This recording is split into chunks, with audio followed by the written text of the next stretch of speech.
46 drop. So I'm going to do a One Piece chapter review because I really fell in love with this chapter. Check out this art, and we know that Oti and her little brother Page 1 were children when Kaido picked them up. So it's good to see them, turn from evil a little bit, and maybe they'll make a return in later chapters.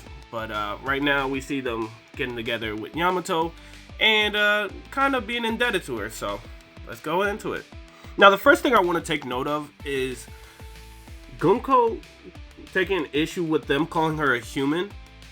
Now, in this panel, we see that she is saying, we're not humans, we are gods, and reminds them of Enel and the Celestial Dragons and everything like that. So that's a callback to Enel, while there's a pan out of the floating ship that kind of looks like the Arc Maxim. So that's a good callback, and I thought that was pretty cool. Oda is making a callback, showing that he didn't forget about Enel, and that Enel is probably going to make a return in the series. Also, I want to make note that Gunko's way of talking is very formal. Like, she's kind of like an old soul. She says, "Hold your tongue, boy." That means like she could possibly be a lot older than she looks.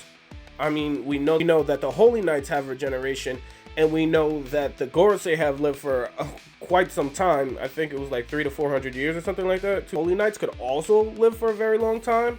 I mean, we see that they have regeneration abilities. So this panel, they're talking about taking the kids, the giant kids, to the Holy Land, and they're saying that it's an appropriate route, meaning that there's multiple ways into the Holy Land other than just scaling the red line, which is an amazing thing, because how would you get there? Like, is there a secret cave, a different tunnel?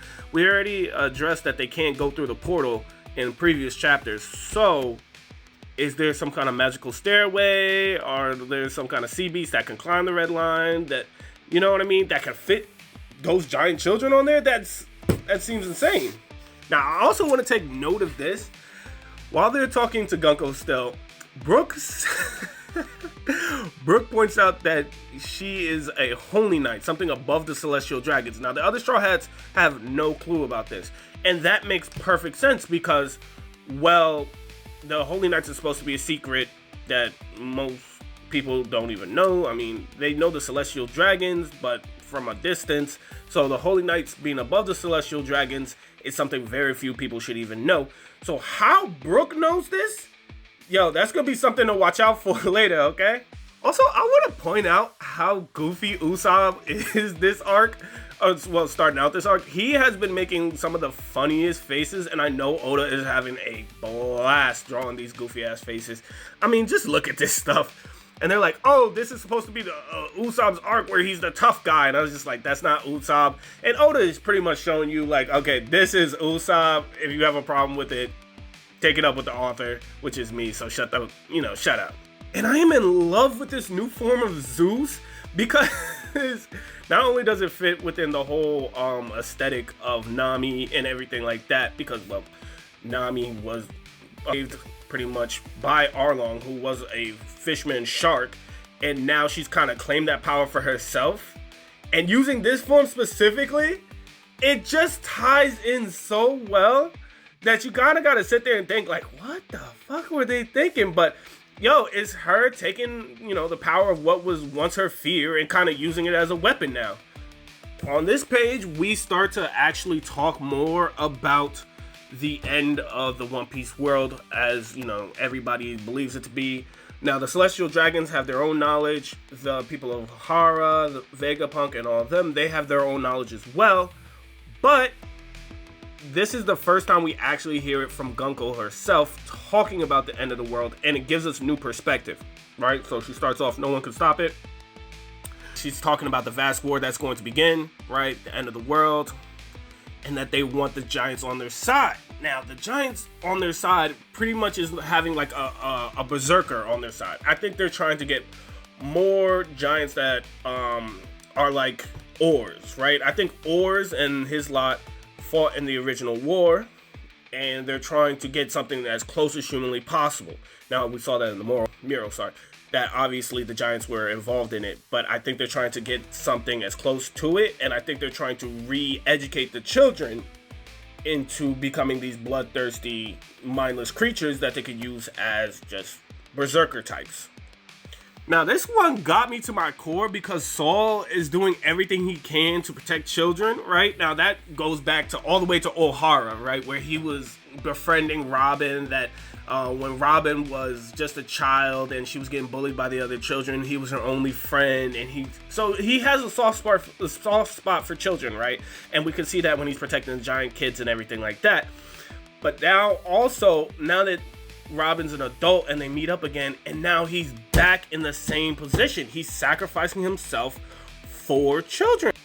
And that's just to the overall bigger kind of metaphor of like protecting the future, protecting knowledge, protecting, kids are the future, the books are the future. O'Hara, he went back to save the books, so protecting the past and the future at the same time, which is crazy. And we even see one of the Holy Knights mention, he's like, okay, yeah, bringing back up O'Hara. It's like, damn, man, this guy does not miss. Oda, you don't miss. And on the last page, the saddest part is that Robin has to go through this again. She has to go through O'Hara again. After meeting Saul, after thinking he was dead, she has to go through this again.